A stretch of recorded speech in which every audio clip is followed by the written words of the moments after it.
Des anciennes civilisations jusqu'à nos jours, en passant par l'époque médiévale, les théories conspirationnistes ont toujours existé. Théories selon lesquelles ceux qui nous gouvernent nous cachent d'importantes informations. Si les allégations varient, une question revient sans cesse. Que nous cache-t-il? Pourquoi le cache-t-il? Et où le cache-t-il?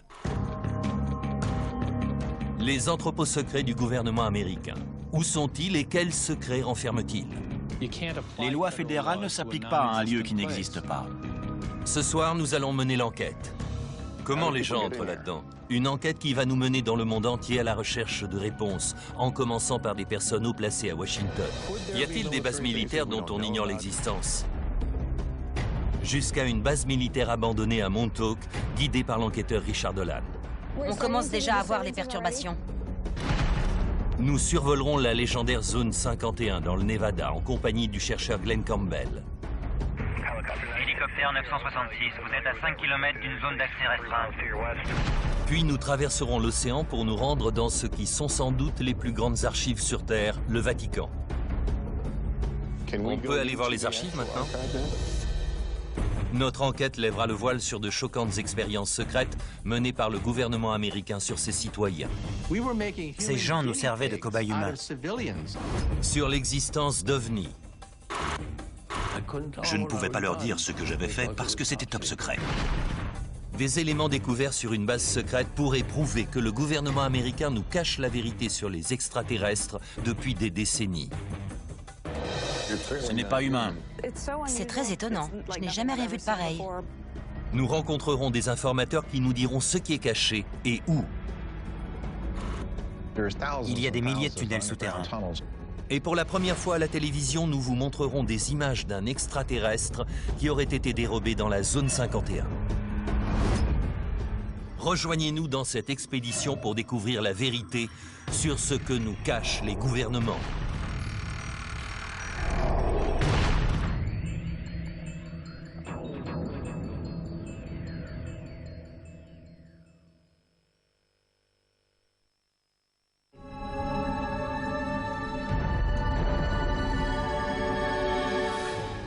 Les secrets du gouvernement. Voilà un concept couramment utilisé dans l'industrie cinématographique qui a toujours intrigué les populations. Cela peut paraître une idée saugrenue, mais nous savons qu'il existe dans le monde des lieux où les gouvernements cachent des informations. Des bases militaires, des archives gouvernementales, des bunkers souterrains. La plupart de ces endroits relèvent de la sécurité nationale, mais ces zones à l'accès limité ne cacheraient-elles pas d'autres secrets bien plus grands? Que font-ils à Fort Knox ou dans la zone 51? Pourquoi ne puis-je pas aller au Vatican voir ce qu'ils y font? Le simple fait de refuser l'accès de ces lieux aux gens comme vous et moi nous oblige à nous demander pourquoi ils le font et ce qui se passe dans ces lieux secrets ou durant ces réunions secrètes. Ces lieux dont nous ignorons parfois l'existence cachent-ils des informations que nous devrions connaître? C'est en tout cas l'avis de certains. Je pense qu'il existe un nombre important de lieux souterrains cachés à travers le monde. D'endroits comme l'entrepôt 13. Tout est compartimenté, enterré dans le plus grand secret. Je ne sais pas si cela concerne le contrôle de l'esprit ou les ovnis, ou peut-être des armes biologiques, ou je ne sais quoi encore. Mais le secret, c'est la règle, pas l'exception. Pour répondre à ces questions, nous débutons notre enquête à Washington, D.C. Afin de nous faire une idée sur l'ampleur du goût du gouvernement pour le secret, nous allons interroger John Podesta, ancien chef de cabinet du président Clinton, qui a longtemps plaidé pour une transparence totale du gouvernement. Le gouvernement est-il parfois allé trop loin en voulant à tout prix garder le secret sur certaines choses? Bien sûr, le gouvernement va parfois trop loin à vouloir garder le secret sur tout. Ce genre d'habitude à la peau dure. Il faut être vigilant et s'assurer que les citoyens disposent du maximum d'informations que nous pouvons leur donner. Pense-t-on que les Américains ne seraient pas capables d'entendre ces informations? Ceux qui classent ces informations pensent que les gens ne sont pas en mesure de les recevoir ou n'ont pas besoin de les connaître.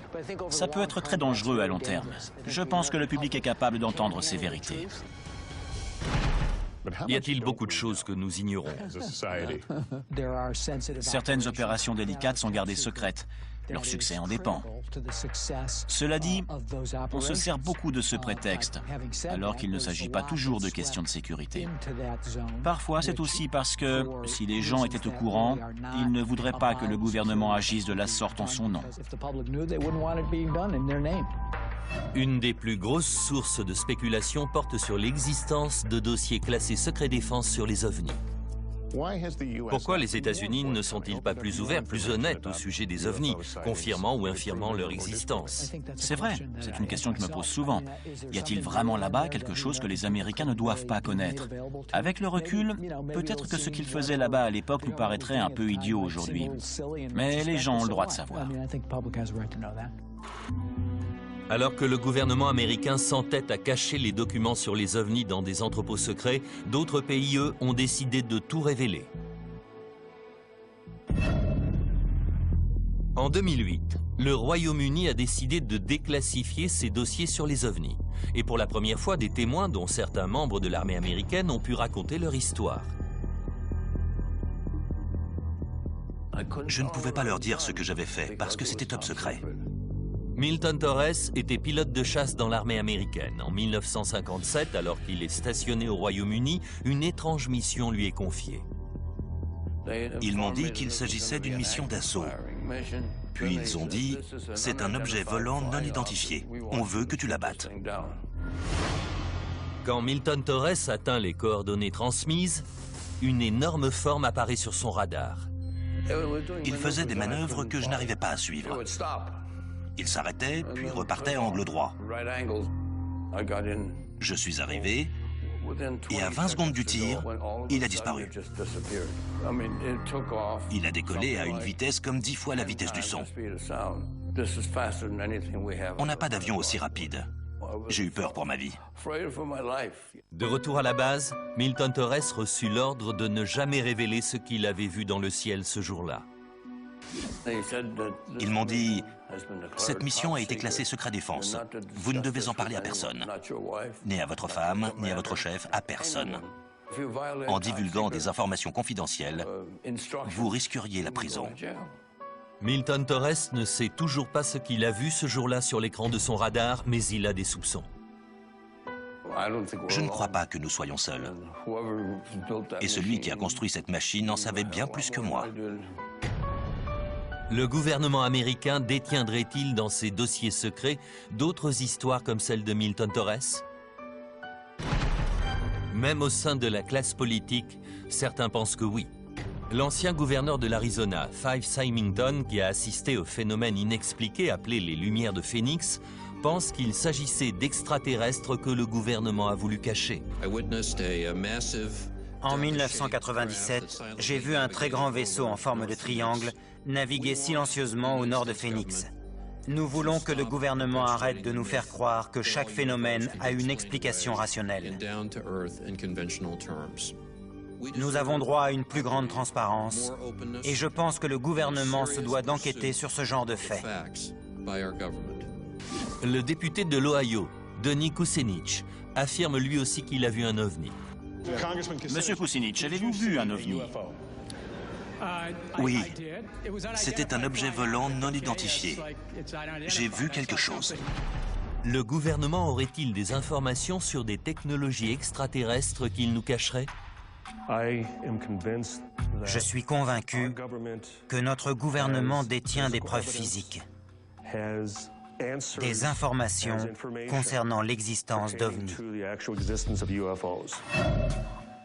Beaucoup pensent que si le gouvernement est bel et bien en possession de telles informations, c'est ici qu'elles sont cachées, sous terre, dans cette base aérienne retirée du Nevada, plus communément appelée la Zone 51. La base est aussi bien gardée que mystérieuse. Elle n'était même pas reconnue par le gouvernement avant 1994. Et encore aujourd'hui, il est difficile de savoir qui supervise cette base. Nous avons envoyé une demande d'accès par écrit, mais les semaines ont passé et nous n'avions toujours pas de réponse. Nous avons donc décidé de téléphoner. Nous avons fait une demande officielle pour filmer les locaux gouvernementaux de Groom Lake, c'est-à-dire la zone 51. Ça me semble important de pouvoir avoir accès à une telle base et savoir pour quel type de programme l'argent du contribuable est utilisé. Merci beaucoup. Au revoir. Il m'a dit qu'il voulait bien étudier notre demande. En attendant notre réponse, nous concentrons nos recherches sur un autre lieu empreint de tradition, le Camp Hero, dans le parc de Montauk, près de New York. L'enquêteur et écrivain Richard Dolan s'y rend pour effectuer des recherches sur des expériences secrètes menées par le gouvernement dans des locaux souterrains qui portaient sur le contrôle de l'esprit, le voyage dans le temps et la téléportation. J'essaie de trouver des éléments qui prouveraient qu'il y a eu ici d'importantes activités souterraines. Si l'on en trouve, cela nous servirait de tremplin pour continuer notre enquête. De 1942 à 1982, Camp Hero était une base militaire dans laquelle on surveillait les avions ou les sous-marins ennemis. Mais d'après Stewart Swerdlow, cette base a eu aussi une fonction plus obscure. Il prétend en effet que de 1970 à 1983, il a servi de cobaye dans le cadre d'un programme gouvernemental qu'il appelle le projet Montauk. Ça a d'abord commencé comme un projet portant sur le contrôle mental, la programmation et la manipulation génétique, et l'armement ésotérique. Une partie du projet Montauk incluait le voyage dans le temps, ou la création de passages dimensionnels d'un point à un autre. Stewart Swerdlow affirme que lui et des milliers d'autres personnes ont été enlevées dans la rue ou chez eux, puis conduites dans un bâtiment souterrain à Camp Hero. En surface, la base de Montauk avait l'air abandonnée. Mais en dessous, il y avait 9 niveaux souterrains. C'est là que les expériences avaient lieu. Il y avait des centres où les gens étaient séquestrés. Cela peut sembler exagéré, mais le fait que le gouvernement américain puisse mener des expériences secrètes sur ses citoyens ne l'est pas. Il a déjà par le passé caché à ses citoyens l'existence de tels programmes et dissimulé ou détruit les preuves. Comme l'étude médicale effectuée pendant 40 ans sur des Afro-Américains pauvres à Tuskegee en Alabama. L'étude consistait à ne pas les soigner contre la syphilis pour voir comment ils réagiraient. Et il ne s'agit là que de l'un des nombreux programmes secrets découverts avec le temps. Au plus fort de la guerre froide, on le sait aujourd'hui, l'armée américaine utilisait le peuple américain comme cobaye. Par exemple, en les exposant à des radiations dans des zones peuplées pour voir à quelle vitesse les radiations se diffuseraient. Ces expériences étaient menées sans le consentement des populations. On leur injectait du plutonium, qui est une des substances chimiques les plus toxiques que l'on connaisse. Ils ont même gazé le métro new-yorkais. Mais les programmes les plus choquants sont sans doute ceux qui ont été menés entre les années 50 et 70 et qui portaient sur le contrôle de l'esprit. Le plus tristement célèbre étant celui baptisé MK-Ultra. MK-Ultra était un projet top secret. Il consistait à déterminer si oui ou non il était possible de contrôler l'esprit des gens. L'armée et la CIA voulaient savoir si par le biais du LSD, qui est une drogue hallucinogène, il était possible de manipuler l'esprit des gens. Les conséquences ont été dramatiques, car on marchait en terre inconnue. Des gens sont devenus fous. Ils les ont complètement détruits. L'officier retraité Michael Bailey affirme avoir été un des sujets de ces tests militaires. Ils ont dit que ces tests étaient sans danger, qu'il ne fallait pas qu'on s'inquiète. Au milieu des années 70, l'officier Bailey a été affecté à l'arsenal d'Edgewood, dans le Maryland, après s'être porté volontaire pour ce qu'il croyait être un programme visant à tester les uniformes et l'équipement. Ils nous ont dit qu'on allait tester l'équipement pour les batailles du futur. Ça avait l'air excitant. Mais Michael Bailey affirme qu'au lieu de ça, lui et des centaines d'autres soldats se sont fait injecter du LSD et d'autres drogues très nocives ou ont été exposés à de dangereux gaz pour voir leur réaction. Nous nous sommes procuré cette vidéo d'entraînement tournée par l'armée et autrefois classée confidentielle. Elle montre certains des effets de cette expérience menée sur leurs propres hommes à Edgewood. 6h30 après l'exposition, le volontaire visiblement confus a eu besoin d'aide alors qu'il essayait de traverser un parcours d'obstacles. Les perturbations mentales et les hallucinations sont flagrantes. Aujourd'hui, l'officier Bailey estime que le gouvernement l'a trahi. On faisait confiance au gouvernement et à l'armée, mais ce n'était qu'un ramassis de mensonges. Beaucoup de gens ont souffert à Edgewood. Plus d'une centaine d'expériences de la sorte ont été menées dans des bases militaires, des hôpitaux, et même dans des universités réputées comme Princeton ou Harvard. Le but de ces expériences était de créer le parfait soldat, ce qui, en d'autres termes, pourrait être décrit comme la parfaite machine à tuer. Mais ces programmes ont eu des conséquences désastreuses. Il y a eu un nombre important de suicides et de suicides ratés. Un homme à qui on avait injecté du LSD a essayé de se donner la mort dans son jardin, devant ses enfants. Il était, comme on dit vulgairement, en pleine hallucination. La vérité sur le projet MK-Ultra n'a été révélée qu'au milieu des années 70. Le chef de la CIA de l'époque avait ordonné qu'on détruise tous les documents confidentiels sur le sujet. Mais une dizaine de cartons contenant les rapports financiers ont été oubliés et une petite partie de ce sombre secret fut découverte. Ce qu'il ne faut pas oublier au sujet de MK-Ultra, c'est que nous n'avons que très peu d'infos sur les détails du programme, parce que la plupart de ces dossiers ont été détruits. Nous ne connaissons pas le nombre exact de personnes qui ont participé malgré eux à ce projet. Certains avancent même que des victimes de MK-Ultra pourraient avoir changé le cours de l'histoire. L'assassin de Robert F. Kennedy, Sirhan Sirhan, a longtemps été soupçonné d'avoir été l'une des victimes de ces expériences de contrôle de l'esprit. Il est intéressant de noter qu'un des étudiants qui a participé à ces expériences menées à Harvard est le Unabomber. Si de telles expériences ont eu lieu sans qu'on en ait eu connaissance, serait-il alors possible que le projet Montauk soit lui aussi un programme gouvernemental resté jusqu'ici secret? Nous avons appris l'existence de MK-Ultra par accident. Si tous les dossiers avaient été détruits, MK-Ultra ne serait aujourd'hui encore qu'une rumeur. Quand je pense à ça, par rapport au projet Montauk, je me dis que si Montauk n'est aujourd'hui qu'une rumeur, c'est peut-être parce que les types chargés de la sécurité ont fait un meilleur boulot que pour MK-Ultra.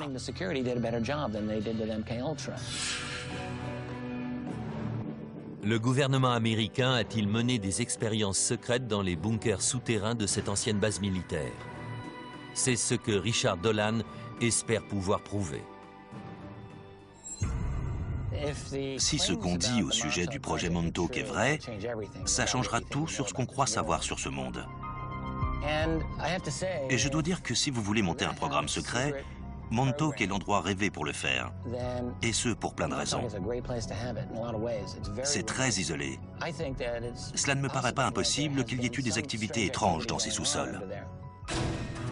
La base étant devenue un parc national, nous avons demandé aux responsables du parc l'autorisation d'accéder aux zones souterraines. Leur réponse a été qu'ils n'étaient pas au courant de l'existence de tunnels à Camp Hero. Mais Richard Dolan a entendu une autre version. On m'a dit qu'il y avait des constructions intéressantes dans cette zone. J'ai lu qu'il y avait des tunnels. Je voudrais voir quelque chose. Ce qu'il va découvrir nous fera peut-être changer d'avis sur le projet Montauk. Qu'est-ce que c'est que ça? Attendez. Qu'est-ce que c'est? Dans quelques instants, nous rejoindrons Richard Dolan à Montauk où nous emploierons les technologies les plus modernes pour explorer les sous-sols. Ça pourrait bien être une structure souterraine. Ensuite, nous examinerons certains éléments qui pourraient apporter la preuve que l'armée américaine nous cache l'existence d'une vie extraterrestre depuis des années. Est-ce la preuve qu'on attendait tous? Mais d'abord, c'est à Rome que nous nous rendons pour tenter de franchir les portes du Vatican afin de visiter l'un des lieux les plus mystérieux du monde, les archives secrètes du Vatican. Personne ne sait exactement ce que renferment les archives du Vatican. C'est tellement grand. Tout ceci quand Secret Défense revient.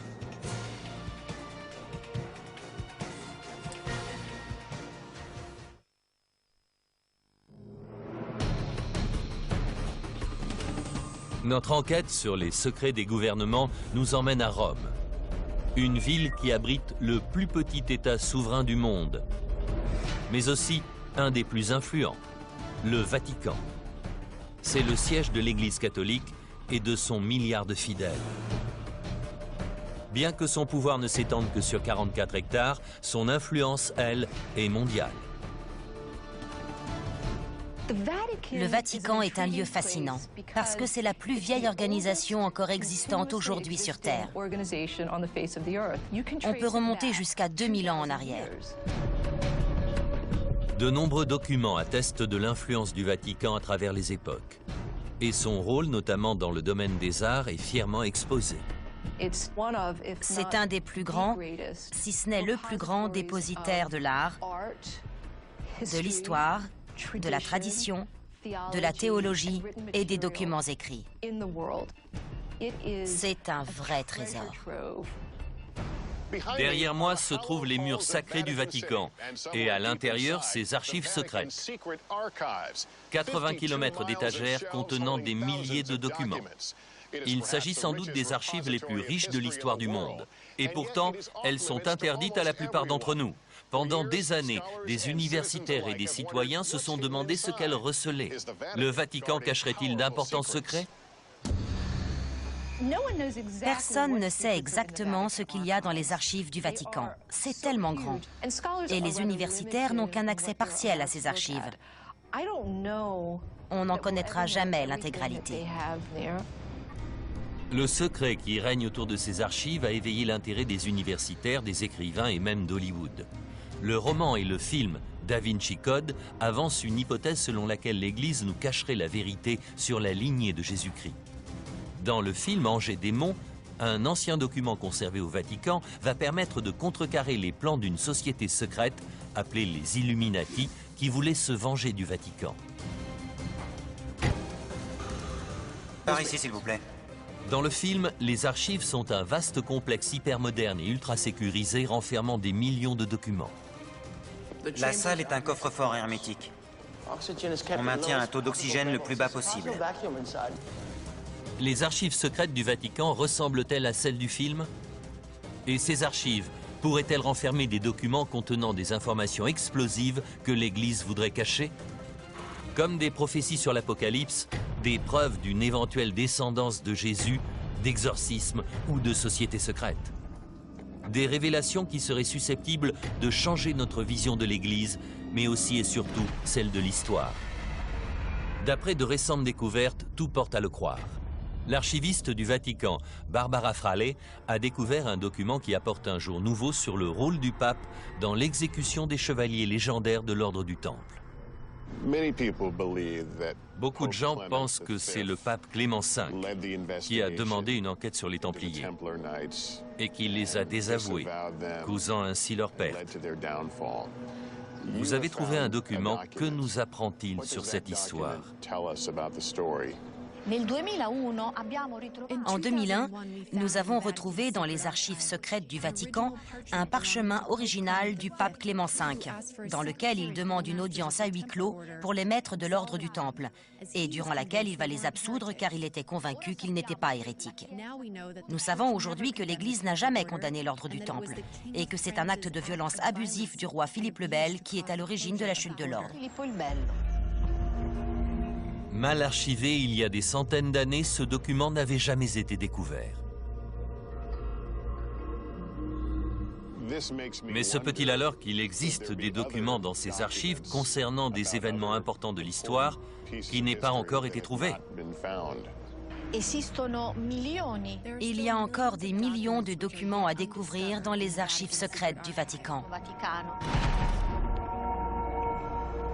Quel genre de documents le Vatican peut-il alors nous cacher, intentionnellement ou non? À en croire les rumeurs les plus fréquentes, le Vatican nous cacherait des informations importantes concernant les prophéties sur la fin du monde, comme le fameux troisième secret de Fatima. Il s'agit d'une des prophéties les plus connues de la religion catholique. La prophétie veut qu'en 1917, la Vierge Marie soit apparue plusieurs fois devant 3 enfants de la ville de Fatima, au Portugal, site aujourd'hui visité chaque année par des milliers de fidèles. Pendant ces visites, la Vierge Marie leur aurait fait 3 révélations sur l'avenir du monde, mais le Vatican n'en révéla que 2. Le premier secret est une vision de l'enfer. Le deuxième secret était en rapport avec la fin de la Première Guerre mondiale et le début d'une autre grande guerre peu de temps après, si la Russie ne se convertissait pas au catholicisme. Mais le troisième secret n'a pas été révélé. Et beaucoup, comme le spécialiste de Fatima, Christopher Ferrara, se sont demandé ce qu'il pouvait bien être. En 1960, pour des raisons inconnues, le Vatican a fait savoir que le secret allait être placé sous scellé pour l'éternité. Mais le 26 juin 2000, devant la pression grandissante, le Vatican a finalement cédé et dévoilé la vision. L'annonce de cette révélation a été reprise par la presse du monde entier. Pendant des années, les gens ont spéculé sur ce troisième secret, pensant qu'il s'agissait d'une prophétie sur la fin du monde. Aujourd'hui, devant un demi-million de fidèles, le Vatican a révélé ce secret. La vision montrait un évêque vêtu de blanc, abattu de plusieurs balles.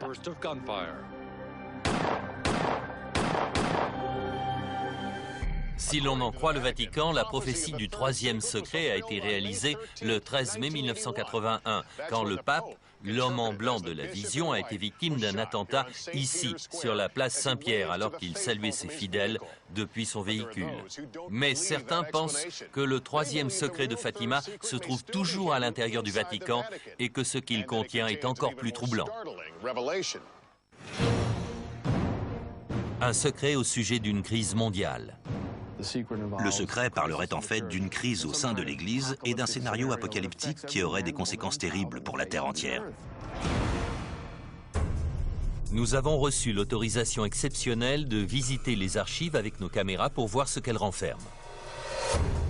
Le premier document que l'on nous montre est exposé dans le bureau du directeur et il illustre parfaitement la richesse historique de ce qui est archivé ici.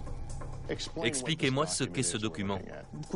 Il s'agit d'une lettre adressée au pape Clément V par les membres du Parlement anglais, dans laquelle il demande au pape de prononcer l'annulation du mariage entre Henri VIII et Catherine d'Aragon. C'est ce qui a conduit à la séparation entre l'Église catholique et l'Église anglicane. Absolument.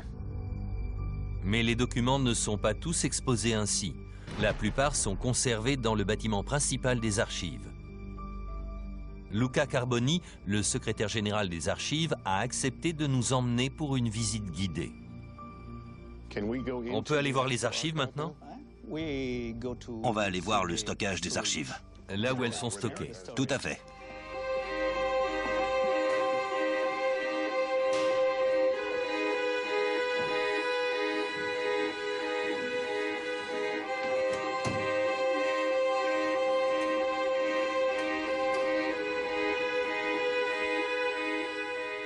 En arrivant dans le bâtiment principal, on est immédiatement saisi par le nombre impressionnant de documents qui s'y trouvent. Nous nous trouvons au cœur de l'histoire de la religion catholique, mais il y a là aussi une partie importante de l'histoire du monde, n'est-ce pas? Les archives du Vatican sont très précieuses, car nous disposons d'une chronologie continue depuis plus de 800 ans, depuis 1198 jusqu'à nos jours. Des documents aussi variés que les arbres généalogiques des familles médiévales ou les lettres du brillant astronome Galilée, qui s'est souvent battu avec l'Église à son époque, sont entreposés sur ces étagères. Vous avez des correspondances de Galilée?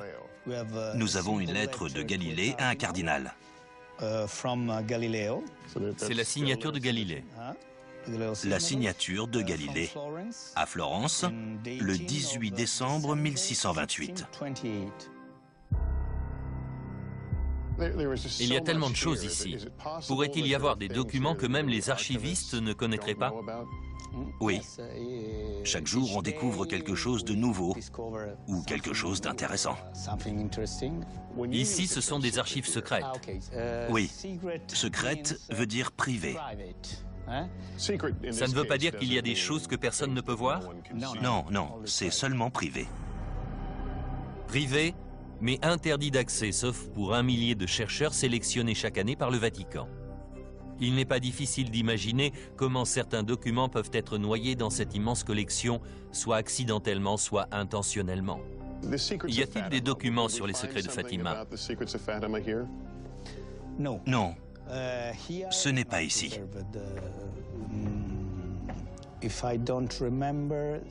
Si je me souviens bien, ce n'est pas ici.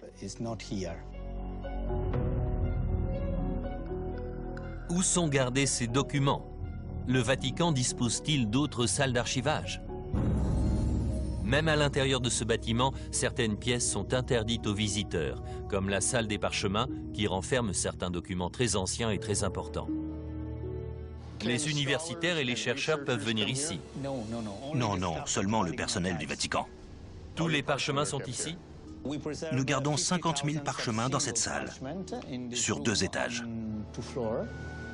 L'air est différent, c'est climatisé ici? Oui, l'air est purifié ici. Et qu'est-ce qu'il y a là? Ce sont les fameux jugements des Templiers. Des rouleaux de parchemin de 3 mètres. On peut les voir? Non, c'est fermé. Ces archives secrètes sont sans aucun doute un lieu unique, mais le Vatican ne nous a apporté aucune preuve confirmant ou infirmant les rumeurs sur la présence de documents secrets dans ces locaux. Nous nous rendons donc à Montauk, dans l'État de New York, à la recherche d'indices sur d'éventuelles expériences souterraines menées sur le contrôle mental et le voyage dans le temps. Puis nous irons enquêter dans les bases militaires les mieux gardées du pays pour tenter de retrouver des rapports secrets qui apporteraient la preuve de l'existence d'extraterrestres. Tout ceci dans Secret Défense.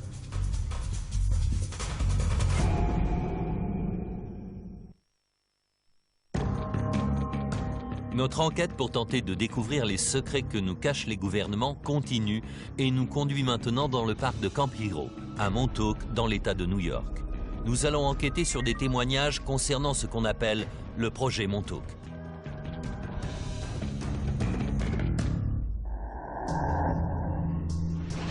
D'après ces témoignages, le radar qui se trouve derrière moi fut un jour l'épicentre des dangereuses expériences de manipulation de l'esprit du projet Montauk.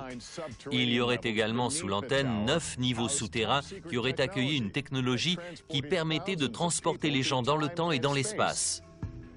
Mais ces locaux existent-ils réellement? Le gouvernement affirme qu'il n'y a aucune structure souterraine à Montauk. Bien sûr, il faut garder en tête que les États-Unis ont forcément quelque part des bureaux souterrains qu'ils souhaitent garder secrets. L'écrivain et enquêteur Richard Dolan a accepté de nous accompagner à Camp Hero pour vérifier ces allégations. Comment savoir s'il y a vraiment quelque chose? S'il est impossible de vérifier l'exactitude des témoignages, on peut quand même jeter un œil au sous-sol, avec un radar à pénétration de sol. Cela nous permettra de savoir enfin s'il y a quelque chose ou pas là-dessous. Au moins confirmer certaines parties de l'histoire. Stuart Swerdlow affirme que lui et des milliers d'autres hommes ont été enfermés ici pour être programmés ou manipulés mentalement. J'ai été le sujet de nombreuses expériences, d'interrogatoires ou d'endoctrinement. J'ai servi pour une expérience sur le voyage dans le temps.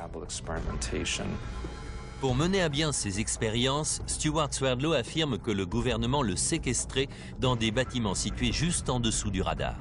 D'après lui, l'infrastructure comprenait 9 niveaux et dans ces salles se trouvait un étrange objet appelé la chaise Montauk. Ça ressemblait à une chaise de dentiste. Il y avait des écouteurs qu'on devait mettre sur la tête. Et il y avait d'énormes ordinateurs.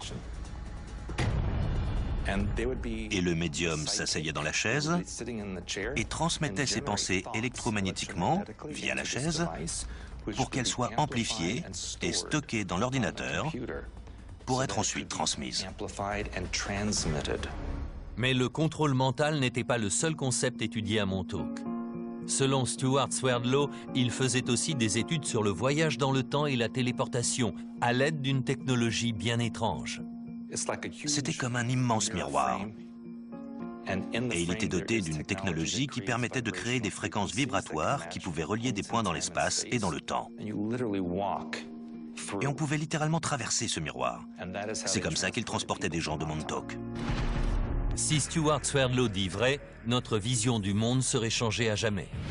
Jusqu'à présent, le voyage dans le temps et la téléportation sont des concepts qui n'ont été explorés que dans le cinéma, dans des films comme l'expérience Philadelphia ou Retour vers le futur par exemple.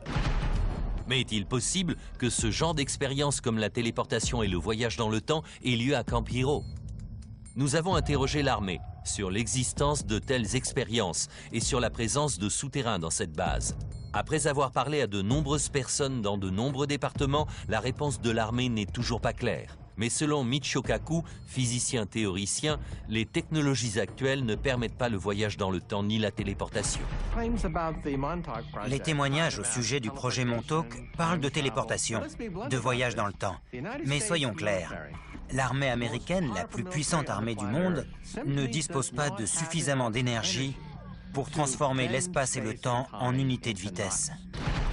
Mais nous savons que le gouvernement a déjà conduit des expériences sur des Américains à leur insu, et particulièrement sur le contrôle mental. Nous nous sommes donc équipés de la dernière technologie pour nous aider à déterminer s'il y a quelque chose dans ce sous-sol. Jamie Harmon et Dan Welch sont des spécialistes des radars à pénétration de sol. La technologie dont ils disposent devrait permettre de détecter toute anomalie souterraine. C'est un radar de sol. Dites-moi exactement ce que vous pouvez faire avec. Cette boîte orange là qui est reliée à ça, ce sont les ondes radar qui descendent dans le sol. Si elles rencontrent quelque chose, une matière différente comme de la pierre ou du métal, nous aurons une réflexion qui remontera à la surface. Donc s'il y a un tunnel par exemple, on le verra clairement sur l'écran. Oui, il faut savoir interpréter les images, mais ce sera sur l'écran. Aujourd'hui, la zone autour du radar est fermée au public par des clôtures, apparemment pour des raisons de sécurité à cause de risques de chute de débris. Mais Stuart Swerdlow a une autre version. Si cet endroit est clôturé, c'est parce qu'en dessous, il y a la partie principale de la base Montauk. Ils ne veulent pas qu'on pénètre à l'intérieur. L'entrée est verrouillée. Mais le parc nous a donné l'autorisation exceptionnelle d'entrer dans la zone entourant le radar, en nous recommandant de ne pas approcher trop près de l'antenne. Le signal est relativement fort. Nous n'avons pas beaucoup de temps. Aussi, nous décidons de nous séparer en deux équipes. Richard Dolan va examiner la zone au compteur Geiger pour détecter d'éventuelles traces de radioactivité autour du radar. Il indique juste en dessous de 10. C'est très bas. Ne trouvant rien d'anormal, il part explorer la zone dans l'espoir de trouver d'éventuelles entrées à la base souterraine. De son côté, l'équipe radar sonde la zone autour de l'antenne. Et dès le début, les signaux que nous recevons sont surprenants. On commence déjà à voir les perturbations. Ça correspond aux anomalies qu'on s'attendait à trouver. Donc ça commence ici. Oui, et les signaux sont puissants. Il doit y avoir 3 mètres de profondeur. Là, c'est la surface. Donc on voit nettement que ça commence ici. Oui. Pendant ce temps, Richard Dolan ratisse les bois entourant le radar. D'après Stuart Swerdlow, il existe dans cette zone tout un réseau de tunnels souterrains. Dans l'ancienne base, on peut voir que des espèces de bouches d'égout ont été construites un peu partout. D'après l'armée, il s'agit du système d'égout ou de l'évacuation de l'eau. Mais en fait, ce sont des trappes pour s'échapper de la base souterraine. Voici une des nombreuses trappes qu'il y a dans cette zone. Elle est remplie d'eau. Il y a une bouche remplie d'eau et une échelle qui descend. On dirait que ça déborde. Ça a l'air condamné. Oh, je sens que je vais regretter ce que je suis en train de faire. Je voudrais voir si c'est profond. Ça a pu être conçu pour évacuer l'eau. Ils utilisaient peut-être beaucoup d'eau. Pourquoi mettre une échelle dans une bouche d'évacuation d'eau? Richard Dolan trouve plusieurs trappes comme celle-ci, mais elles ne descendent qu'à 2 mètres sous terre. Il nous rejoint donc. Et les résultats sont très intéressants. On a effectué plusieurs passages dans cette zone et il semblerait qu'à peu près à 3 mètres de profondeur, on ait quelque chose d'intéressant. Est-ce qu'on voit aussi que c'est plat? Oui. La surface est plate. Alors, étant donné la topographie du lieu, de cette colline, vu la pente, s'il y a quelque chose de plat, je dirais que c'est l'œuvre de l'homme. En d'autres termes, ce pourrait être le toit de quelque chose qui descendra encore plus bas? Absolument. Ce pourrait être le toit d'une chambre souterraine. C'est ce qu'on a de plus convaincant pour l'instant. C'est typique du mystère qui entoure Montauk, parce que ça nous donne un peu de quelque chose, mais pas assez pour être sûr. Voilà ce qu'on a. C'est à 3 mètres sous terre. Mais s'il y a 9 niveaux, là, on ne peut voir que le toit du premier niveau. C'est ça. Donc on ne peut pas savoir ce qu'il y a après ça. Ce que le radar a découvert est peut-être la première étape qui permettra un jour de savoir s'il y a quelque chose dans ce sous-sol. Mais sans l'accord des autorités pour creuser, impossible d'en avoir la certitude. Mais notre enquête ne s'arrête pas là pour autant. Il nous reste encore un endroit où chercher des preuves d'une base souterraine dans la région. Les tunnels qui avaient été construits entre la ville et le manoir de Montauk existent toujours. Les tunnels partent du manoir et vont jusqu'à la base. Nous sommes au manoir de Montauk, un vieil hôtel construit en 1927, pour voir si ces tunnels existent et s'ils mènent à Campiro, 8 km plus loin. Où sommes-nous? Ce sont les tunnels d'accès, les fondations du manoir Montauk. Ouais. Ils ont été construits en 1927. Ces tunnels vont assez loin. Jimmy Hackett travaille au manoir et il explore ces tunnels depuis des années. Vous êtes allé jusqu'au bout? Une bonne partie, oui. Mais il reste encore une portion inexplorée où je ne suis pas allé. Avez-vous déjà visité Camp Hero? Oui, on y allait souvent quand on était petit, quand c'était encore une base militaire en activité. Il y avait, je ne sais pas comment ça s'appelle, mais c'était comme des tunnels. On descendait par des échelles en métal dans ces tunnels carrés. Attendez, vous parlez des trappes? Non. Elles sont différentes? Oui, ce sont des plaques de ciment carré avec des couvercles en métal. Elles ont été scellées depuis? Oui, elles ont été bouchées depuis. Mais il y a bien des tunnels sous Camp Hero. Oui. Nous commençons notre visite des tunnels. Rapidement, ils deviennent plus bas, plus étroits et quasi impraticables. Et l'on n'en voit pas le bout. Passons par là. Par là, attention à la tête. Ouais.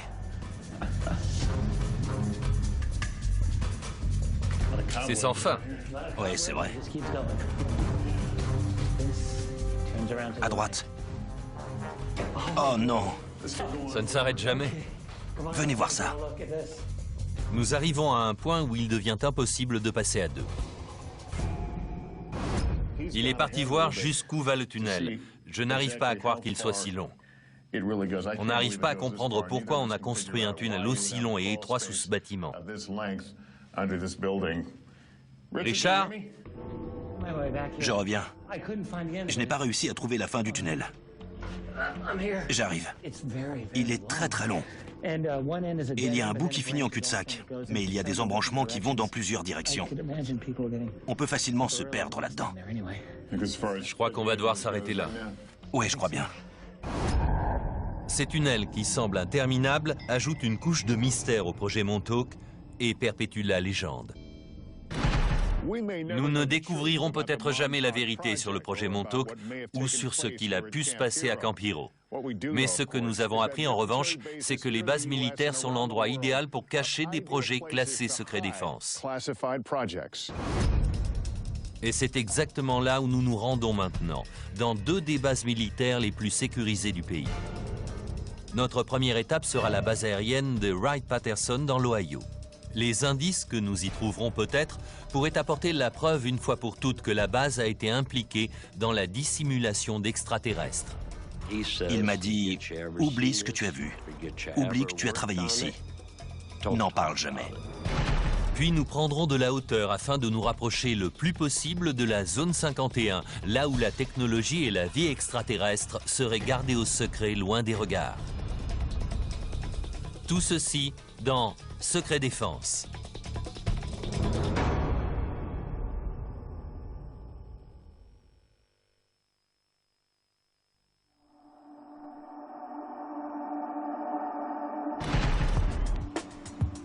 Notre enquête pour tenter de découvrir les secrets que les gouvernements nous cachent nous emmène à travers le monde.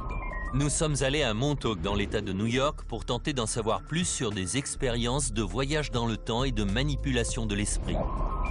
Nous avons traversé l'océan Atlantique pour chercher dans les archives secrètes du Vatican les réponses aux mystères les plus anciens.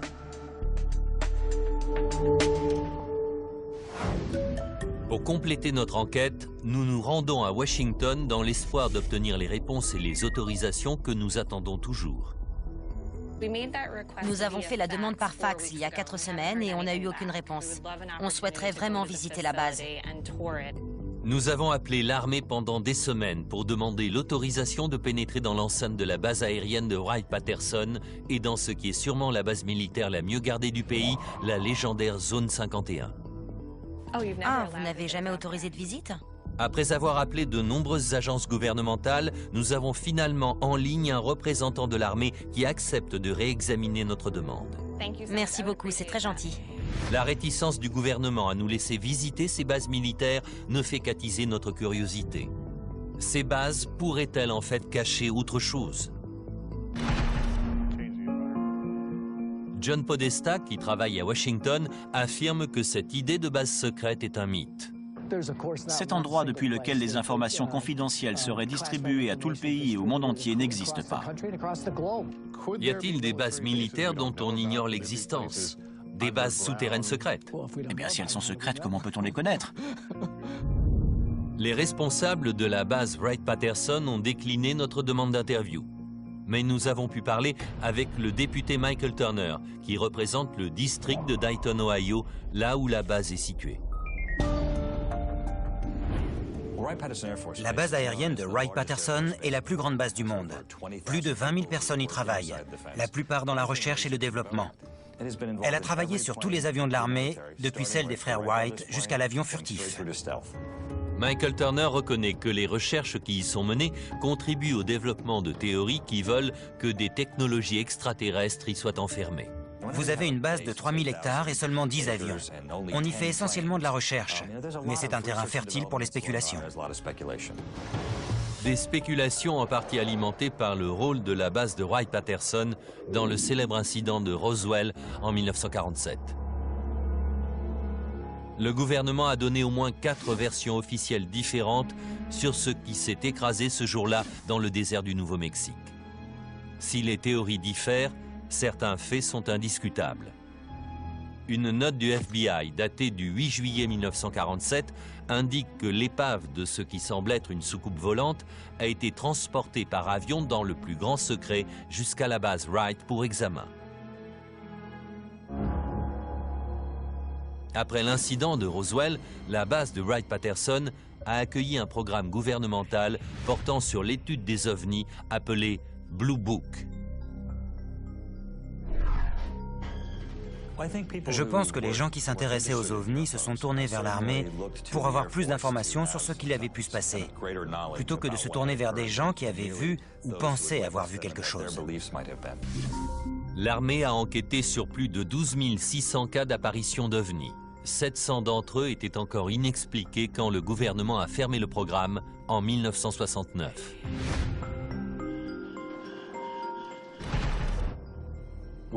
Quand on entend la position actuelle des autorités sur les ovnis,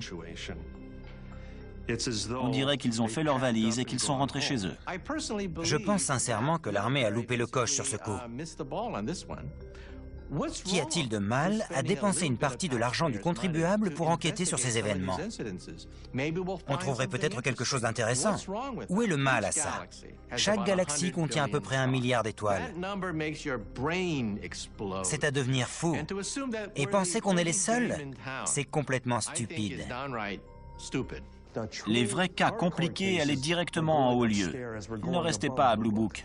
Mais où ils allaient, on ne le saura jamais.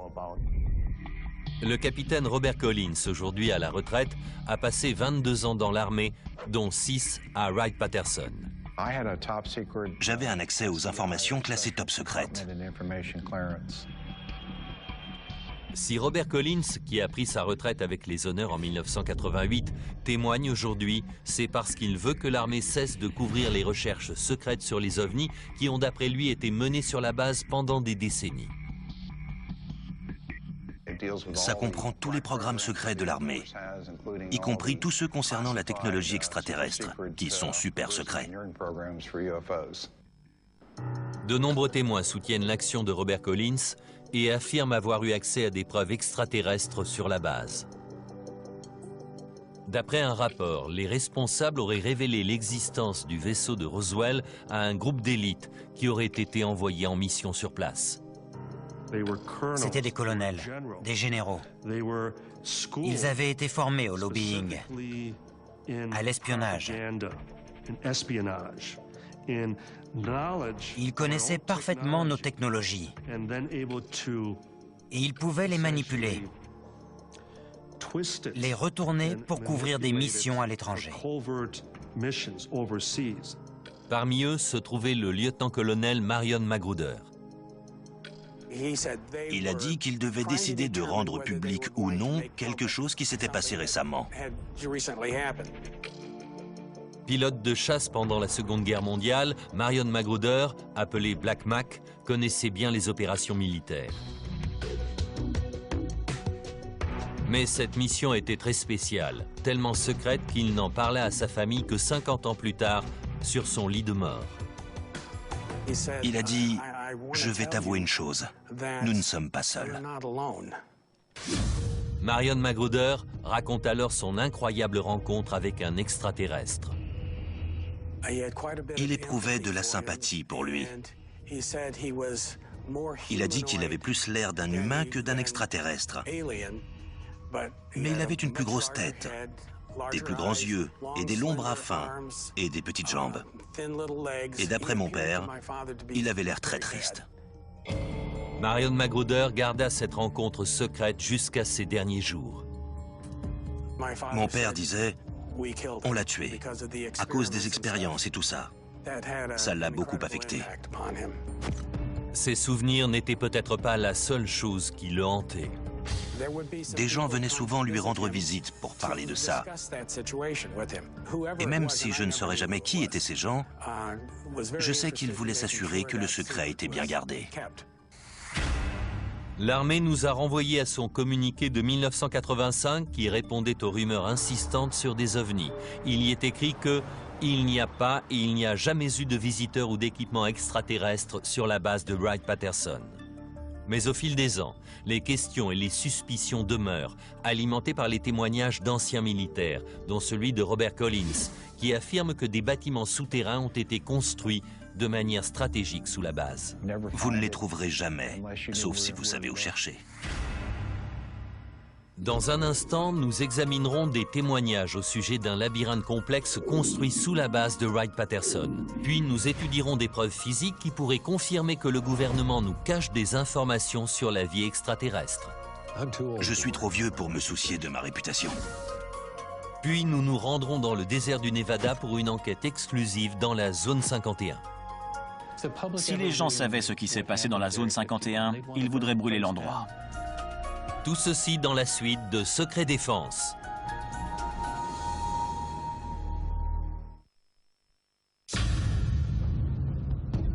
Notre enquête nous a conduits sur la base de Wright-Patterson à Dayton dans l'Ohio pour tenter d'y découvrir ce que le gouvernement pouvait y cacher. Cette base est-elle l'épicentre d'un complot gouvernemental qui vise à dissimuler les preuves de l'existence d'extraterrestres? C'est en tout cas l'avis de nombreux chercheurs. Ils ont des preuves physiques même. À ce jour, tout indique que cela se trouve à Wright-Patterson.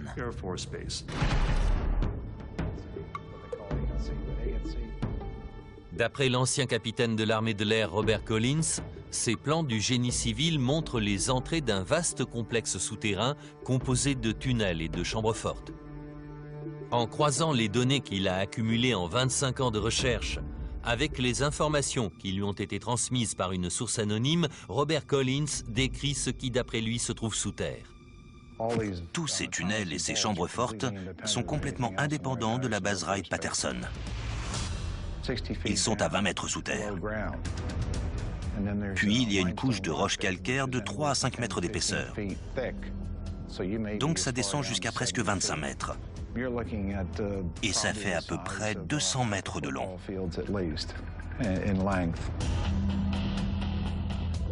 Il y a en gros 4 chambres fortes, de 30 mètres carrés chacune. Il y a de la moquette dans les tunnels et vous pourriez les traverser en pick-up.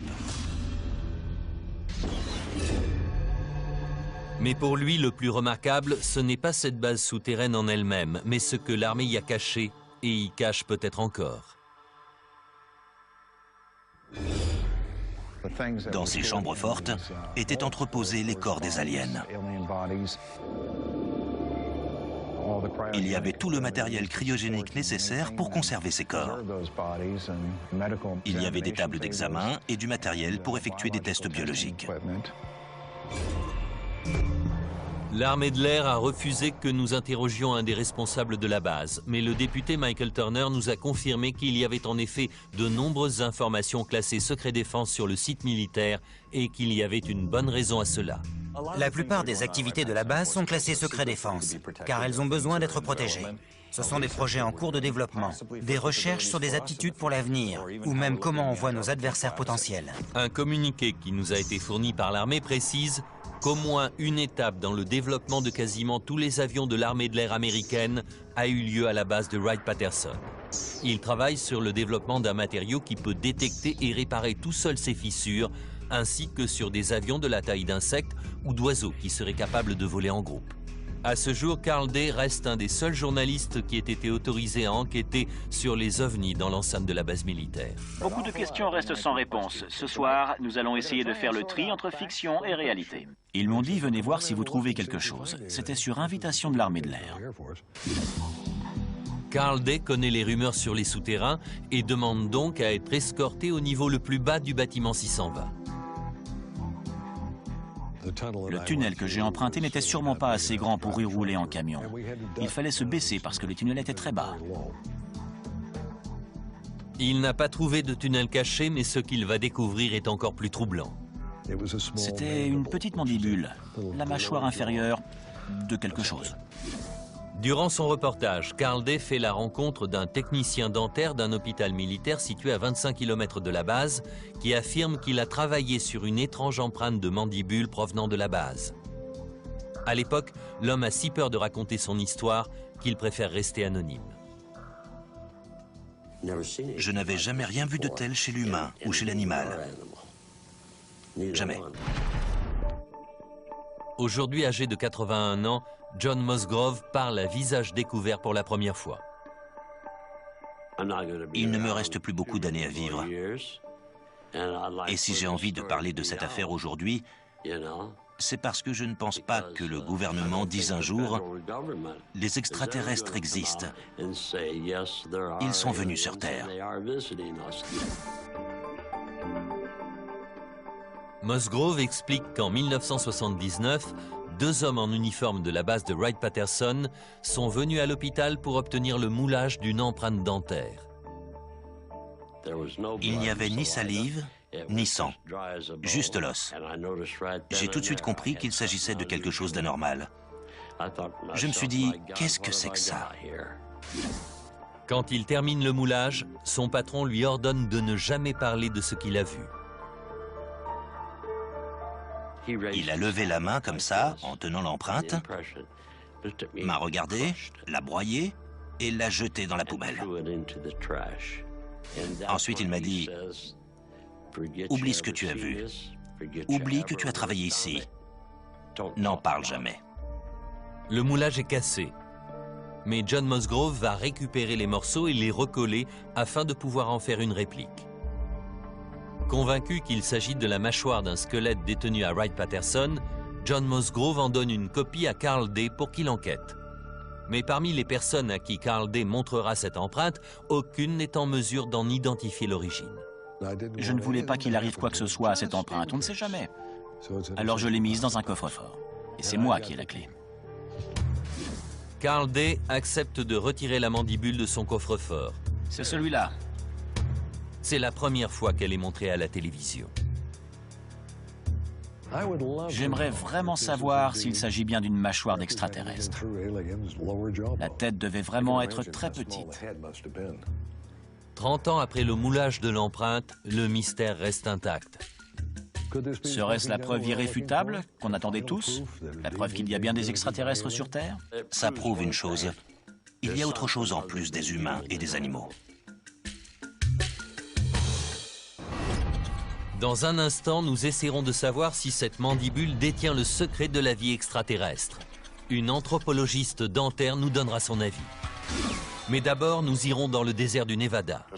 On se demande ce qu'il peut y avoir de si secret pour qu'il tue. Enfin, nous examinerons une vidéo exclusive qui pourrait révéler ce qui se passe derrière les grilles de la base militaire la plus sécurisée des États-Unis. Dans un instant, Secret Défense.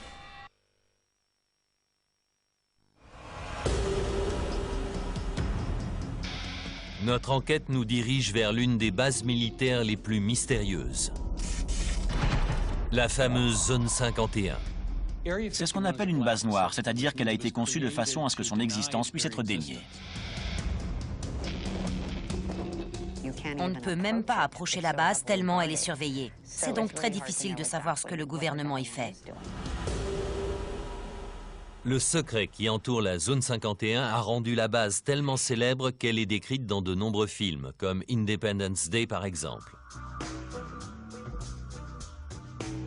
Dans le film, la Zone 51 est dépeinte comme un immense laboratoire de recherche sur les ovnis, grouillant de soucoupes volantes et de corps d'extraterrestres.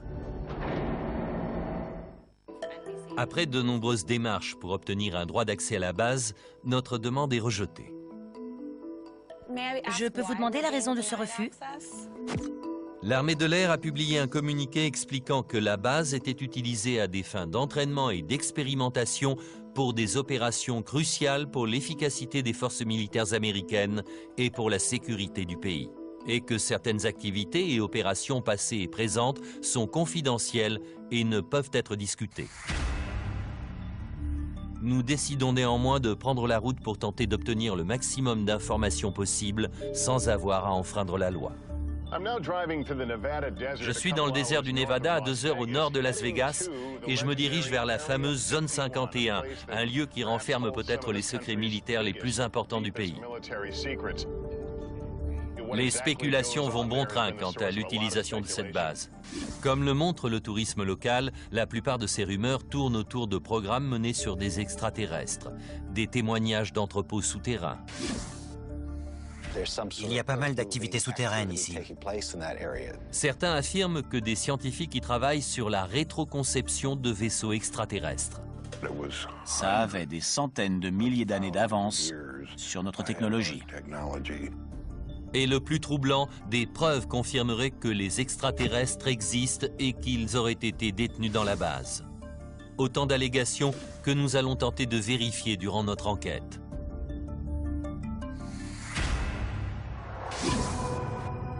Depuis sa construction en 1955, la Zone 51 a toujours été entourée de mystères.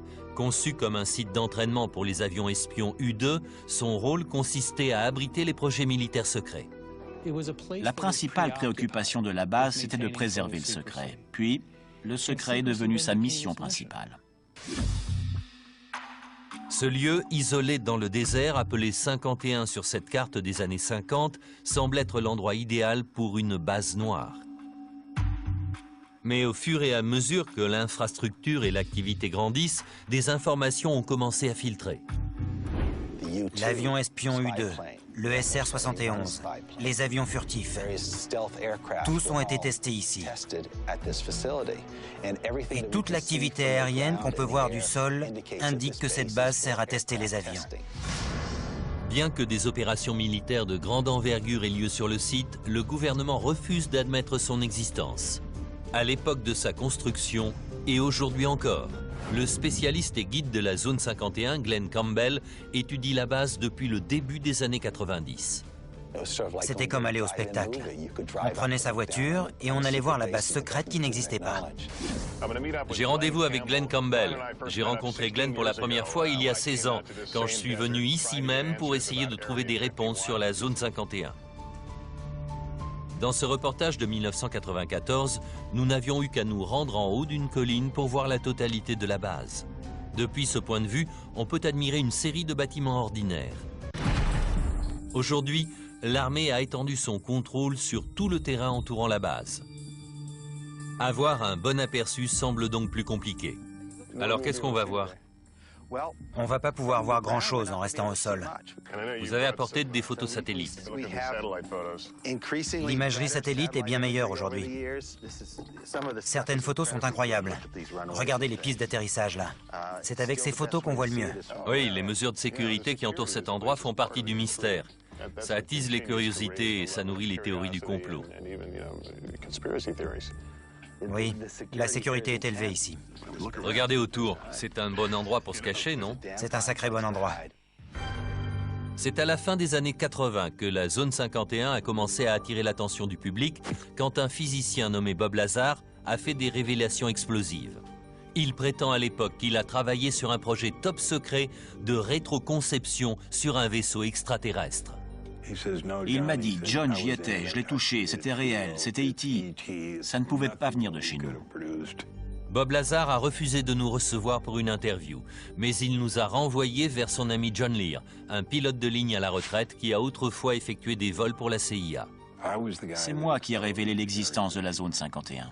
John Lear a poussé Bob Lazar à faire une interview télévisée pour lever le voile sur ses activités secrètes. Il m'a dit, OK, tant que je reste dans l'ombre. L'interview a eu lieu chez John Lear et il l'a filmée sur cette vidéo. C'est Bob et sa femme. Dans son interview, Bob Lazar affirme avoir travaillé sur les soucoupes volantes dans un complexe secret appelé S4, si secret qu'il est camouflé dans une montagne au sud de la zone 51. John Lear nous explique ce que Bob Lazar lui a décrit. S4 est une base souterraine. Ça ressemble à une montagne, mais en fait, il y a des portes de hangar qui coulissent vers le haut pour s'ouvrir. On dirait qu'une partie de la montagne est en train de s'ouvrir. Ça mène à un laboratoire, et il y avait toute une série de hangars.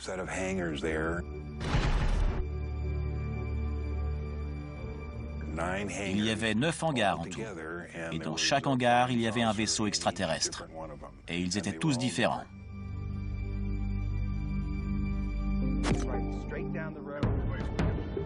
Si tout cela est vrai, se pourrait-il que le gouvernement utilise la zone 51 comme une zone de stockage pour la technologie extraterrestre? Quel que soit le type de secret enfermé dans la zone 51, il est clair que les visiteurs n'y sont pas les bienvenus. On ne peut pas aller plus loin que ça. La première chose que je remarque, c'est qu'il n'y a pas de clôture, juste ces deux panneaux. À première vue, le système de sécurité ne paraît pas impressionnant. Mais les différents niveaux de sécurité apparaissent rapidement. Je vois qu'il y a des trépieds sur la colline. Ils nous observent? Ce sont des caméras. Ils nous regardent. Ils surveillent la route, là. Impossible de passer en douce. Et si on passe au travers, il y a nos amis là-haut. En effet. Dans le 4x4. Ils sont là 24 heures sur 24. Des capteurs sensoriels au sol, des caméras et un service de sécurité privé en permanence. Mais la meilleure protection de la zone 51 reste certainement le désert. En arrivant ici, je m'attendais à voir des barbelés de 5 mètres de hauteur. Il n'y a rien de tout ça, juste quelques piquets. Ces piquets sont les seuls témoins que la loi du Nevada vous oblige à avoir pour délimiter un territoire. Ils n'ont pas besoin de clôture ici. Ils ont 20 km de désert autour d'eux pour protéger la base. Le panneau est classique, danger propriété privée. Jusqu'à ce qu'on arrive en bas, l'usage de la force à des fins mortelles est autorisé. On se demande ce qu'il peut y avoir de si secret pour qu'ils tuent.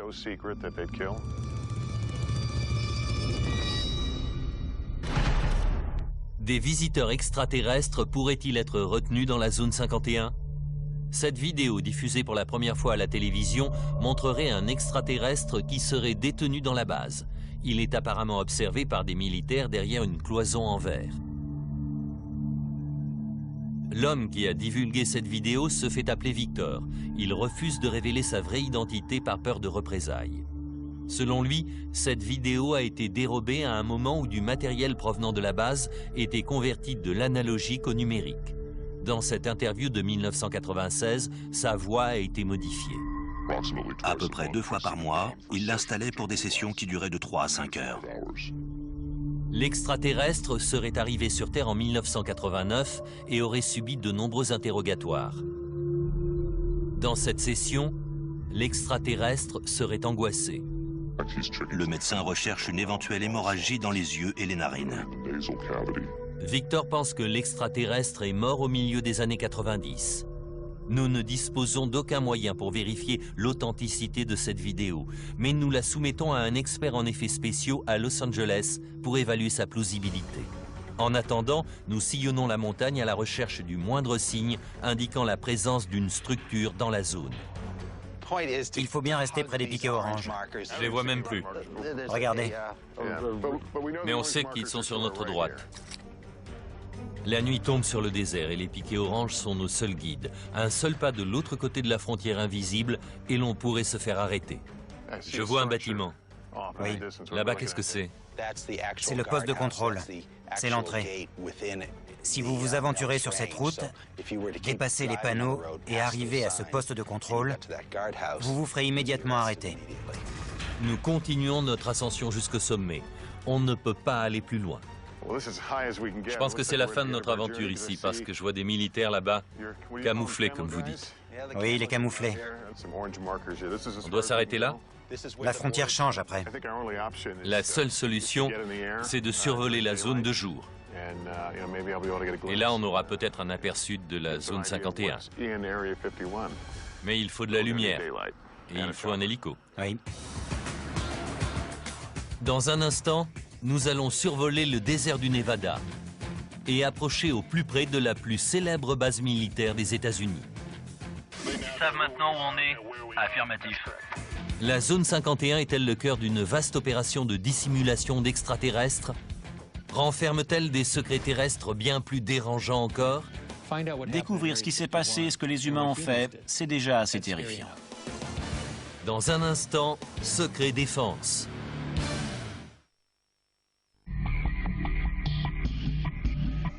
Les seules personnes qui savent ce qui se passe réellement dans la zone 51, ce sont les employés.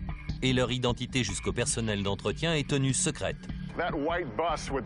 Selon nos sources, ce bus blanc aux vitres teintées transporte tous les jours les employés des environs jusqu'à la zone 51. Ceux qui ne viennent bus font le trajet aller-retour dans un avion banalisé spécialement affrété pour eux. Ils viennent tous les matins de Las Vegas dans des avions privés appelés Janet sur les fréquences radio. Cette vidéo de surveillance montre des employés qui rentrent de la zone 51 dans ce 737 privé. Ces avions n'ont pas de nom de compagnie. Ils ont juste une bande rouge sur le côté. Travailler à la base signifie accepter d'adopter un style de vie secret. On ne peut même pas dire qu'on travaille là. Jonathan Turley est un avocat spécialisé dans les procès impliquant la sécurité du territoire. Il découvre la zone 51 en 1994 quand il est contacté par des employés gravement malades. En gros, on leur a dit de mourir en silence. Ils n'étaient pas censés parler à un avocat ni à un docteur. Bien qu'ils aient signé des accords de confidentialité, certains employés racontent à Turley qu'ils ont été exposés à des matériaux toxiques sur la base. Parmi eux se trouvait le métallurgiste Robert Frost. Il ne pouvait pas dire au docteur sur quoi il travaillait ou ce à quoi il avait pu être exposé. Il aurait pu aller en prison pour ça. En 1994, nous avions interviewé la veuve de Robert Frost, Hélène.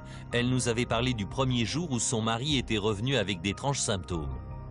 Il est entré en hurlant. Je l'ai regardé, son visage était rouge vif et toute sa peau pelait complètement. Jonathan Turley intente un procès contre l'armée l'accusant de négligence caractérisée dans la destruction de déchets dangereux ayant entraîné un empoisonnement. Ils ont creusé une tranchée de la taille d'un stade de football. Chaque semaine, ils la remplissaient avec toutes sortes de déchets toxiques. Et puis, ils y versaient du kérosène et faisaient brûler tout ça. Si la base opérait en secret, l'impact sur certains employés était difficile à cacher. Beaucoup d'entre eux ont développé une maladie étrange. On aurait dit qu'ils avaient des écailles de poisson sur le corps. Cette photo a été prise juste avant qu'il démissionne, en mars 1989. Ensuite, il a eu des grosses plaques sur le dos et sur tout le corps. Les clients de Jonathan Turley voulaient savoir ce à quoi ils avaient été exposés. Mais poursuivre le gouvernement pour obtenir la vérité était kafkaïen. À l'époque, le gouvernement niait jusqu'à l'existence de la base. À un moment, j'ai dit au juge, je peux vous y emmener, je peux vous montrer où c'est. Vous la verriez. Sans parler du côté légal, comment dire que ça n'existe pas? D'après Jonathan Turley, ce n'est qu'après avoir apporté des photos satellites de la base que le gouvernement a finalement reconnu l'existence de quelques opérations dans la zone. Ils pensaient qu'ils vivaient dans une zone spéciale qui n'était pas régie par les lois fédérales et que le fait même de tuer quelqu'un, c'était quelque chose dont ils ne seraient pas tenus responsables. Turley a intenté plusieurs procès au nom des employés contaminés. La bataille juridique dura 9 ans. Certains de ses clients moururent entre-temps. Les procès permirent d'obliger le gouvernement à conduire des enquêtes environnementales sur la base, comme requis par la loi. Au final, la Cour jugea qu'un des procès était discutable. Un autre obtint une fin de non-recevoir pour raison de sécurité du territoire. Les clients de Jonathan Turley n'ont obtenu aucune réponse et la divulgation des enquêtes légales ordonnées par la Cour a finalement été annulée par dérogation présidentielle. Ce qui signifie que ces enquêtes peuvent rester secrètes et elles le sont toujours aujourd'hui. C'est un terrible manquement. Et cela ne concerne pas que les responsables de la base. Ça remonte jusqu'au président. Ces gens étaient américains. Et il a fallu les protéger de leur propre gouvernement. Pour Turley, ces histoires d'extraterrestres ont fourni à l'armée un écran de fumée idéal. Tout le monde cherche une présence galactique. Du coup, personne ne regarde sur Terre s'il se passe des choses graves, des crimes. C'est pour ça que le gouvernement n'a jamais vraiment essayé d'enterrer ces histoires d'extraterrestres. Il préfère étouffer les affaires de crime. Ainsi, l'intérêt du public pour la zone 51 et ses légendes extraterrestres perdure. Les touristes viennent de partout pour jeter un coup d'œil à cette frontière. Il y a tous ces panneaux et toutes ces caméras sur la colline. Et les hommes dans les 4x4, on se dit, pourquoi vous ne voulez pas qu'on sache ce qu'il y a derrière? Qu'est-ce que vous cachez si bien? D'importantes restrictions du territoire dans les années 1980 et 90 ont fermé l'accès aux principaux postes d'observation entourant la base. Nous avons donc imaginé un autre plan. Nous n'avons rien pu voir, mais nous avons une autre option. Nous avons loué un hélicoptère. Nous allons donc essayer de survoler la zone interdite et voir ce que nous pourrons voir. Glenn Campbell va lui aussi porter toute son attention sur le ciel. Il s'apprête à enregistrer l'activité aérienne de la zone interdite au-dessus de la base grâce à ses puissantes caméras de surveillance. Il y aura 3 caméras. Ça fait 72 heures d'enregistrement. Ces 3 caméras vont filmer en continu et enregistrer toute activité inhabituelle qui pourrait avoir lieu au-dessus de nos têtes de jour comme de nuit. L'idée, c'est de prendre cette montagne-là et ce petit pic de l'autre côté. Ouais, c'est mieux. En attendant les résultats, nous nous préparons nous aussi pour une petite surveillance aérienne. Bonjour. Tom? Oui. Après plusieurs refus, nous trouvons finalement un pilote qui accepte de nous emmener près de la zone 51. Ces zones sont interdites au public, mais ils ne nous disent pas pourquoi. Légalement, on a le droit d'aller jusqu'où? Il est recommandé de ne pas s'approcher à plus de 3 km de la limite. On va leur dire ce qu'on fait? Non, on va rien leur dire. S'ils demandent, on leur dira juste qu'on fait du tourisme. Allons-y. C'est parti. Scope 4373 et un passager. 4373 et un passager pour le 966 Sierra Hotel. Maintenant, ils savent qui on est et où on va. Affirmatif. Durant le décollage, nous entendons une communication entre la tour de contrôle et un des avions banalisés du gouvernement. Janet pour la tour de contrôle 267 Nellis. Le contact est maintenu sur un 5000. L'avion auquel il s'adresse est appelé Janet. Les navettes aériennes. Nous dépassons la plus haute montagne et découvrons la zone 51. Je la vois maintenant. Nous sommes à peu près à 15 km de la frontière. Mais à peine l'apercevons-nous qu'un message radio nous rappelle à l'ordre. Hélicoptère 966, vous êtes à 5 km d'une zone d'accès restreint. Affirmatif. Affirmatif, mais nous n'irons pas plus loin que 3 km. Bien sûr. De toute évidence, dans les airs comme au sol, nous sommes sous étroite surveillance. Nous ne pourrons pas aller plus près que ça. Ce lieu est tellement surveillé qu'en fait, nous ne pouvons même pas pointer nos caméras vers la zone. Nous sommes à un peu plus de 2500 mètres d'altitude. C'est une belle journée. C'est la meilleure vue de la zone 51 que l'on peut avoir de l'extérieur. Je vais vous dire ce que je vois. Il y a 2 grands bâtiments avec des toits en aluminium. Ils sont très brillants. Je ne peux que supposer qu'il s'agit de hangars de quelque sorte. Il y a plusieurs bâtiments plus bas. Tous ont l'air d'être le long d'un lac asséché. Je vois aussi ce qui semble être une très longue piste d'atterrissage. Notre enquête a révélé le maximum de preuves sur la base que le cadre légal nous permet, depuis le sol et dans les airs. J'imagine qu'ils sont plus à l'aise maintenant qu'on est parti. Plutôt 2 fois qu'une. Une chose est sûre, le gouvernement a bien l'intention de garder le plus grand secret sur ce qui se cache à l'intérieur de cette base militaire.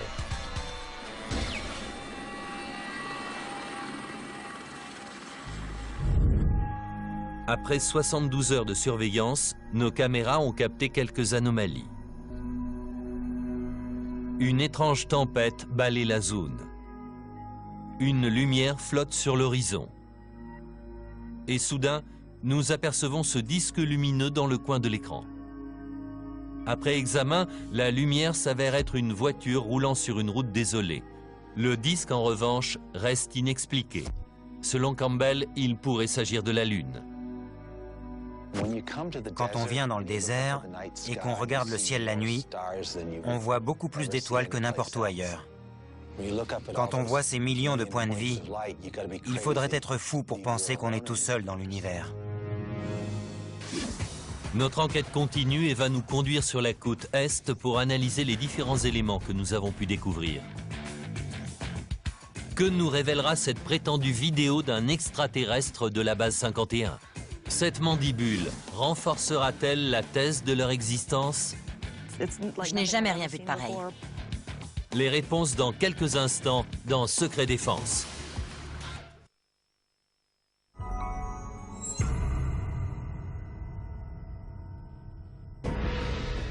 Notre enquête arrive maintenant au stade de l'analyse des éléments que nous avons découverts. Cette vidéo montrant un extraterrestre va-t-elle nous permettre d'obtenir des réponses quant à la vie au-delà de la Terre? Cette mandibule pourrait-elle prouver que des restes extraterrestres sont cachés dans des bases comme celle de Wright-Patterson? Nous étudierons toutes les possibilités auprès d'experts, en commençant par un des créateurs d'effets spéciaux les plus réputés d'Hollywood. Je cherche l'image irréfutable. L'image que je ne vais pas pouvoir, ni personne d'ailleurs, décortiquer. Kevin Yeager conçoit des créatures pour les films, des aliens, des humains. Les plus célèbres sont la poupée Chucky et Freddy Krueger. Fort de ses 25 ans d'expérience, Kevin Yeager a accepté d'examiner la vidéo et de nous donner son avis d'expert. La première chose que j'ai vue, c'est un alien. Et il avait l'air bien vivant. En regardant de près, on voit qu'il a une petite bouche. Elle a l'air de bouger, de faire des mous comme une vraie bouche. Il a des grands yeux de biche et une grosse tête. Il bouge de manière un peu pathétique. On a envie de s'occuper de lui. Soudain, vos sentiments s'en mêlent. Alors que Kevin Yeager commence à s'attacher à l'extraterrestre, il remarque des mouvements suspects. Il y a des petits couacs dans ces mouvements de temps en temps. Vous voyez ce petit mouvement brusque de la tête là? Et l'épaule bouge aussi. Pour ce spécialiste, c'est le signe qu'il s'agit d'une marionnette. Ces mouvements de tête l'ont trahi. Kevin Yeager utilise une de ses poupées animatroniques pour nous faire la démonstration. Quand on va doucement, comme au début dans la vidéo, on peut éliminer tous les cafouillages. Mais quand il commence à fatiguer, à se sentir mal, il se met à s'agiter et à se tortiller comme ça. Et c'est là qu'on voit que c'est un faux. Mais on a affaire à une forme de vie dont on ne sait rien. Et notre expert reconnaît que tout est possible. L'atmosphère et la pression sont peut-être différentes chez nous. Ils le supportent mal peut-être. Et c'est peut-être aussi dû à la gravité. Mais il semblerait que le décor cache quelque chose. La vidéo est très sombre. Et l'alien a l'air d'être assis dos à un bureau.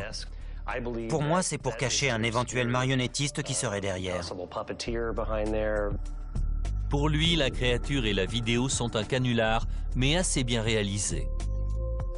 Il y a certains éléments qui ont l'air réels. Je comprends que des gens s'y soient trompés. Les canulars ne font que saper nos efforts pour connaître la vérité. Nous nous rendons maintenant à New York pour rencontrer Shara Bailey, une anthropologue dentaire à l'Université de New York. Elle a étudié la mandibule que nous avons récupérée pendant notre enquête sur la base de Wright-Patterson. Ce qui m'a tout d'abord surpris, c'est la forme de cette mâchoire, parce qu'elle est très étroite sur le devant et puis elle s'écarte un peu là et s'élargit fortement au fond. C'est très inhabituel pour un primate. Ça fait une courbe là. Oui, comme un S si on peut dire. Et nos dents, notre mâchoire ne sont pas comme ça. Non, pas du tout. Le Dr Bailey a plus de 2000 moulages de primates, une des plus grandes collections des États-Unis. Elle a comparé notre mandibule à chacun d'entre eux. Pouvez-vous affirmer qu'il ne s'agit pas d'une mâchoire de primate? Oui, je parierais n'importe quoi. Ça ne vient pas d'un primate. Le Dr Bailey n'a pu relier la mandibule à aucune espèce connue, mais son examen de l'empreinte va nous fournir quelques renseignements. Le moulage a été réalisé sur un squelette. C'est la mâchoire d'un être vivant. Parce qu'on voit les gencives là? Oui, on peut voir les gencives ici. La créature a perdu ses dents après sa mort. On voit aussi les cavités où les dents devaient se trouver. Les dents restantes montrent qu'il était omnivore. Il mangeait de la chair et des végétaux. Les dimensions de la mâchoire nous donnent des indications sur la taille de la créature. Voici un macaque. Sa mâchoire est similaire en taille à celle-ci. On ne sait pas ce qu'était cette créature, mais on sait qu'elle était de la taille d'un petit chien. Son crâne aurait à peu près cette taille aussi. Oui, il y a une assez bonne corrélation entre la taille de la mâchoire et la taille du crâne. D'après l'anthropologue, certaines caractéristiques sont étonnantes. Des éraflures faites au couteau notamment. Elle a été modifiée, ça je peux vous le dire. Mais savoir si elle est quand même authentique et a été modifiée pour je ne sais quelle raison, c'est difficile à dire.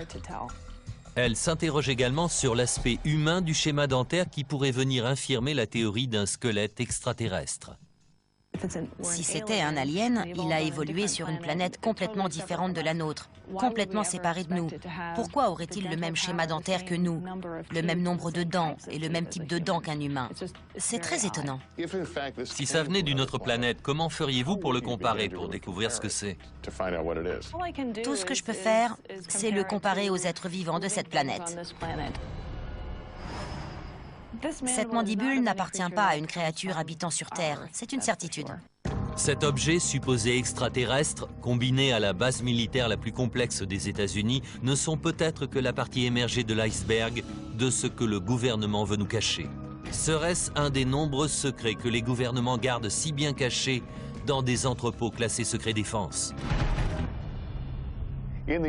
Pour conclure, si l'on ne peut savoir avec certitude ce qui se passe dans nos sous-sols ou derrière des portes closes, nous pouvons en revanche être sûrs que nos gouvernements nous cacheront toujours certaines informations. En tant que société, nous avons le droit et le devoir de garder les yeux ouverts, de continuer à chercher pour découvrir ce qu'ils ne veulent pas qu'on sache et pourquoi. C'était Lester Holt. Merci à tous.